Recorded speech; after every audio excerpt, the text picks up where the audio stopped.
My name's Shelly Laws. I am a Tlingit weaver and a storyteller, and I am here to talk to you about ear loops. Even though they're not woven, I use them in my storytelling. They were traditionally worn by Tlingit women because, of course, they make us look very beautiful.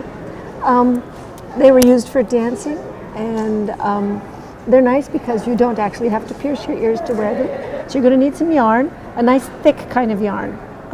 Not really thin, fancy yarn. You're going to need some beads. When they first started doing them, the native women had access to trade beads, which were glass beads that the traders brought, and they were really big, and they put them in their earrings.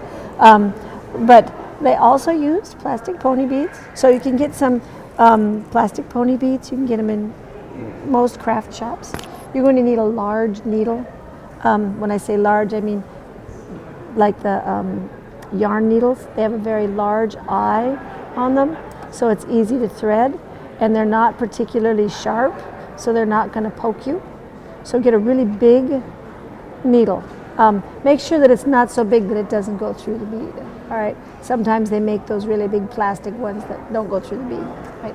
And a pair of scissors. Any kind of scissors will do. I like these because they fit in my bag. I have a couple of examples here. These are the really simple pair of ear loops that a really young child might want to make. And then these ear loops are a little more complicated, and that's what I'm going to show you how to make today. To start with, I need a piece of yarn. I'm going to hang up your little sister's ear loops first. I'm going to need a piece of yarn. Now, a good length for yarn is that long. However wide your arms are, your arms might not be the same width as mine, but that's a good length for your yarn. You're going to probably waste a little bit of it, but it's better to have too much yarn than not enough. All right, so thread your needle. When I thread a needle with yarn, I like to bend it in half and pinch it really tight, and then stick it right through the hole. It makes it easier to do, because if you try to just thread it like this, you might get frustrated. Okay, you want me to do it one more time so you can see me do it? So let's bend it in half and pinch it really tight so you can't even see it. Then put the hole of the needle right in front of it and squish it through, just like that, almost like magic. And your mom will say, wow, where'd you learn to do that? Okay, so now we need to pick some colors. I have lots of colors here. I think I want more colors. Any combination will do. I've got red, so I think I'm going to use some blue and some red and some green. Wow, I don't know if I like that. Blue and red and pink. How about that? So I'm going to put maybe 9 or 10 on. So I'll go blue, and you can do any combination of colors you want. You can do them all orange. You can do them whatever color you've got. Blue and red and pink and blue and okay. Okay, so now I've got 9 beads on here. I'm gonna put one more blue one on just for fun. Okay, 9 beads there. Now I'm gonna scoot them down to about the middle of my, let's get these out of the way, about the middle of my string, right? There they sit in the middle of my string, maybe a little past. And I'm going to take my needle and I'm going to go back up through those beads so that I leave a loop down here. So I'm going back up through these beads just like this. Might have to do it in 2 passes. See, I'm going 1 pass and 2 passes, just like that. Okay. See how I'm going right back up through that? There's a loop down here. I'm going back up through those beads, right? So now I'm going to pull it, whoops, pull it up through those beads until I have a loop there. See, I have my string sticking out. Now I'm going to put a fluff right there. So I'll take my yarn again, and you don't have to use the same color yarn. You can use a different color. See, on this one I light blue yarn and dark blue fluff, but I'm going to use the same color. So now I'll take some light blue. This is pretty tricky. Hold on to your yarn with your fingers like this and wrap it around. 1, 2, 3, 4, 5, 6. And if it doesn't be 6, it can be 10, it can be 4, but I like 6 because it's a nice number. Okay, cut it off right there. Now I've got it in my fingers like this. I'm going to grab it right in the middle and take it off my fingers. See how I'm grabbing it right in the middle? Taking it off my fingers. So I've got this little stack of yarn. See my little stack of yarn?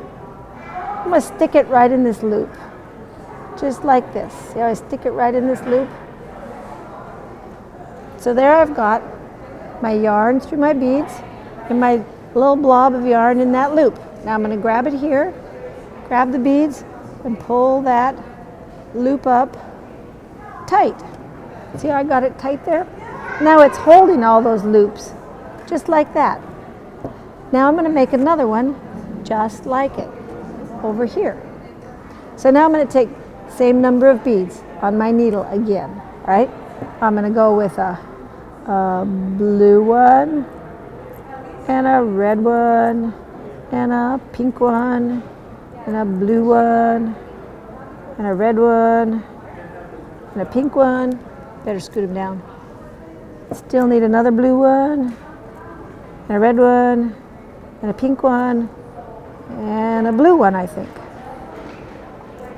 There we go. So I'm going to pull them down. Put them right over here by it. See how they look just the same? Pretty much. Now I'm going to do the same thing again. Got my needle, push those out of the way. Going to go right up through this again, just like I did the other side. Now see what we've got? Now pull it so that this, oops, almost bad. Pull it so that the tail is out. See, there's my tail. Here's my loop. Here's my bead. So it comes out of there, goes down here, makes a loop, and goes back out. So there's what I got. I'm going to scoot this over right close there, like that. Now I'm going to make another fluff. Remember how we made the fluff? We'll do it again. I'll hold it like that. 1, 2, 3, 4, 5, 6. Cut it off. Remember how we grabbed it in the middle? And we scooted it off our fingers, grab it in the middle. I got it right there in the middle. And I'm going to stick it through this loop, just like that. So see how it sits right there through that loop? Here's my line, comes down, goes through my beads, around, out my beads, right to my needle. So I'm going to grab this right here and I'm going to pull that up tight, just like that. So now I got two things. See how they are? I think if I pull this a little tighter, it'll scoot in a little bit. Because you want those two ends to be really close together. So if you pull on these little ends like this a little bit, it'll scoot them over close together. See? So there they hang, right close together. Looking pretty good so far. They can almost dance. Ho, ho, ho, ho. I'm going to tie it in a knot, just like this. One knot right over and tighten it up. Now if you tighten it too much, it does that, which I always do because it makes me laugh every time. Same joke, I laugh every time. All right, so I want them hanging like that. Now I have both strings. Both strings. Here's a tricky part. You got to thread both strings through your needle. So this is where that little trick we learned comes in very handy. Squish them really flat, both strings, right through the eye of the needle. Just like that. Works every time. Well, maybe not every time, but almost every time. Okay, so I threaded them through both strings. Now I'm going to put some beads on for this top part.